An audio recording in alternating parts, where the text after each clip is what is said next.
बंधु माने आजिर एही कार्यक्रम को आपण मानकु स्वागत।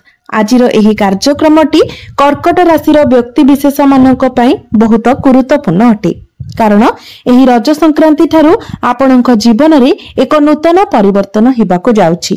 कारण ग्रह नक्षत्र मानकर चलन रे एक बड़ परिवर्तन हेबाको जाउछि, जहार प्रभाव आपणकर स्वास्थ्य, शिक्षा, प्रेम जीवन, वैवाहिक जीवन, भाग्य, क्यारियर एवं व्यापार वाणिज्यर स्थिति उपरे पड़िबाको जाउछि एवं एहा फलरे आपणक जीवन रे एक बड़ परिवर्तन हेबाको जाउछि। तो एही रज संक्रांति परे आपणक जीवन रे केउ सब परिवर्तन हेबाको जाउछि ता विषय जानिबा पई आपण माने भिडियोटी को शेष पर्यंत निश्चय देखंतु एवं आपणकर जदि कर्कट राशि होइथाय तो भिडियोटी को लाइक करी चैनल को सब्सक्राइब करि दियंतु। कमेंट बॉक्स रे भक्ति एवं श्रद्धार सहित जय श्री जगन्नाथ निश्चय लिखंतु। तेबे बंधु माने आसंतु आरंभ करिबा आजिर एही कार्यक्रम को, जहां आपणकर जन्म राशि तथा चंद्र राशि उपरे आधारित अटे। तेबे राशि चक्रर 12 गोटी राशि मध्यरु चतुर्थ राशि हेउची कर्कट राशि एवं कर्कट राशिर राशिधिपति हेउछंती चंद्रमा।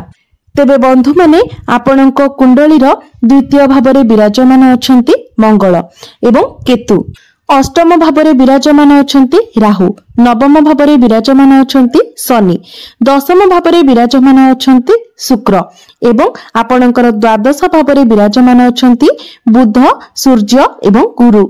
तेबे बंधु माने सर्वप्रथमे आसंतु जानि लेबा आपणकर स्वास्थ्य किपरि रहिबो एही रज संक्रांति परे। तेबे बंधु माने कुंडलीर प्रथम भावटी होइथाय आपणक स्वास्थ्यर भाव, इम्यूनिटी सिस्टम रो भाव एवं आपणकर प्रथम भावर अधिपति होउछंती चंद्रमा। चंद्रमा प्रति 2 दिन रे निजर राशि परिवर्तन करिथांती।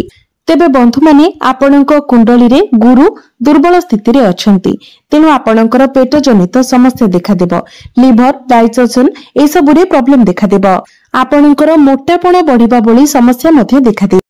जदि आपणकर बीपी किंबा डायबिटीज अछि तो सेथि पय मध्ये आपणको अधिक सतर्क रहिबाको पड़िबो, कारण गुरु आपणकर द्वादश भावरे अछंती एवं जदि आपण केवाडे ट्रैवल करूछंती, दूर जगह को केवाडे जाउछंती तो सेते बेले मध्ये आपण निजर स्वास्थ्यर ध्यान रखंतु।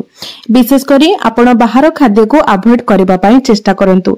जेते पारिबे आपण घर खाद्य हेल्दी फूड कंज्यूम करबा पई चेष्टा करंतु, नचेत गुरु दुर्बल स्थिति रे थिबा हेतु आपणकर मोटापण बढ़ी जाय पारे किंबा आपणक मध्यरे दुर्बलता आसी पारे। एबे आसंतु जानिबा आपणकर शिक्षा क्षेत्र किपरि रहिबो एही रज संक्रांति परे। तेबे बंधु माने कुंडलीर पंचम भावटी होइथाय आपणकर शिक्षार भाव। आपणकर पंचम भावर अधिपति हेउछंती मंगल। मंगल आपणकर द्वितीय भावरे विराजमान अछंती एवं द्वितीय भावरे रही मंगल चतुर्थ दृष्टि रे तांकर निज गृह अर्थात पंचम भाव को देखिबे। तेबे मंगलंकर स्थिति द्वितीय भावरे बहुत भलो थिबा हेतु आपणकर पाठ पढ़ा ए रज संक्रांति परे बहुत भलो रहिबो। पाठ पढ़ा रे आपणकर आग्रह आसीबो एवं जदि आपणकर कोनोसी एग्जाम अछि तो एग्जाम मध्ये आपणक पई भलो रहिबो एवं आपण जदि कोनोसी एडमिशन करबा पई चाहुचंती किंबा फॉर्म फिलअप करबा पई चाहुचंती तो ताहा मध्ये आपण करि परिबे, कारण समय आपणक पई सपोर्टिव रहिबो। एबे आसंतु जानिबा आपणकर प्रेम जीवन किपरि रहिबो एही रज संक्रांति परे। तेबे बंधु माने कुंडलीर पंचम भावटी आपणकर शिक्षार भाव हेबा सहित पंचम भावटी मध्ये होइथाय आपणकर प्रेम जीवनर भाव।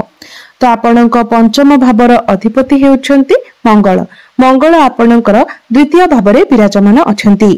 तेबे बंधु माने आपणको आपणकर बाणी उपरे संयमता रक्षा करिवार अछि एवं निज भितरे धैर्य मध्य रखिबार अछि।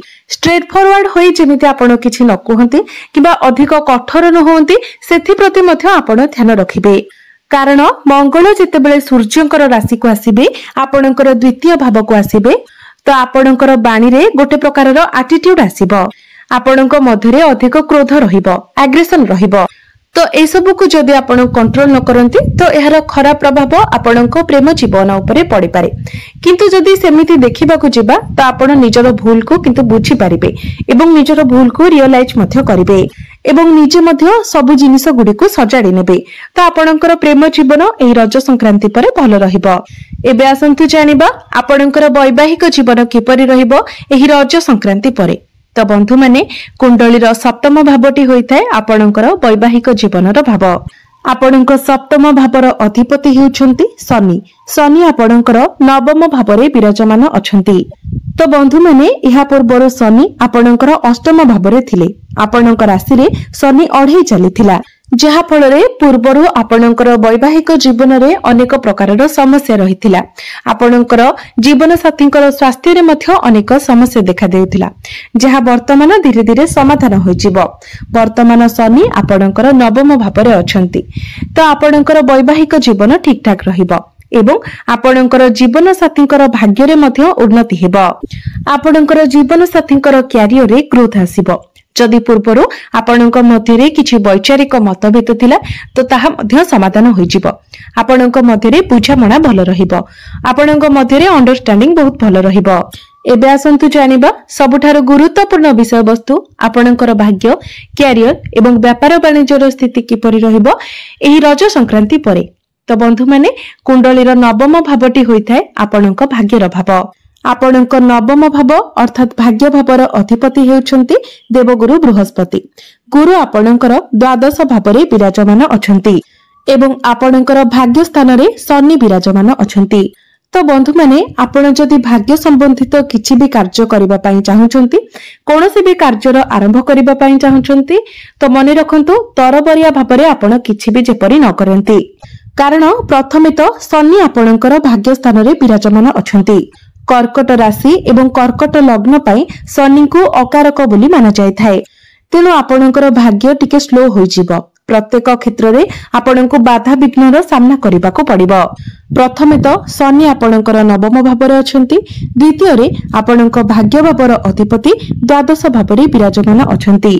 द्वादश भावटी को कुंडली रे भलो बोली माना जाय नथाय, कारण द्वादश भावटी त्रिक भाव होइथाय।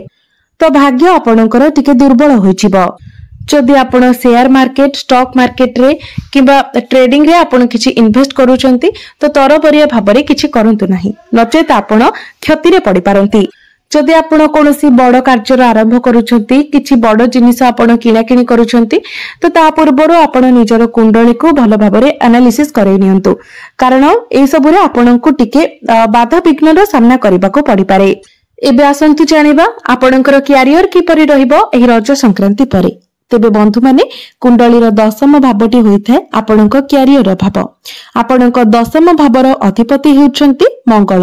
मंगल आपणकर द्वितीय भावरे विराजमान अछन्ति। तो क्यारियर आपणकर रज संक्रांति परे बहुत भलो रहुछि। क्यारियर क्षेत्र रे आपणको मान सम्मान प्राप्ति हेबो। आपणकर मैनेजमेंट स्किल्स बहुत भलो रहिबो। आपणकर सीनियर, आपणकर बॉस आपणकर काम को देखि आपणक आडको अट्रैक्ट हेबे। काम आपणकर बहुत भलो रहिबो, कारण आपणकर दशम भावरे शुभ ग्रह शुक्र विराजमान अछंती एवं मंगल आपणकर द्वितीय भावरे धन स्थान रे विराजमान अछंती। आपण एमिति काम करिवे जे जहा द्वारा आपणकर सामना वाला आपणक आडको आकर्षित होइजिवो। तो निश्चित भावरे रज संक्रांति परे क्यारियर आपणकर बहुत भलो रहिबो।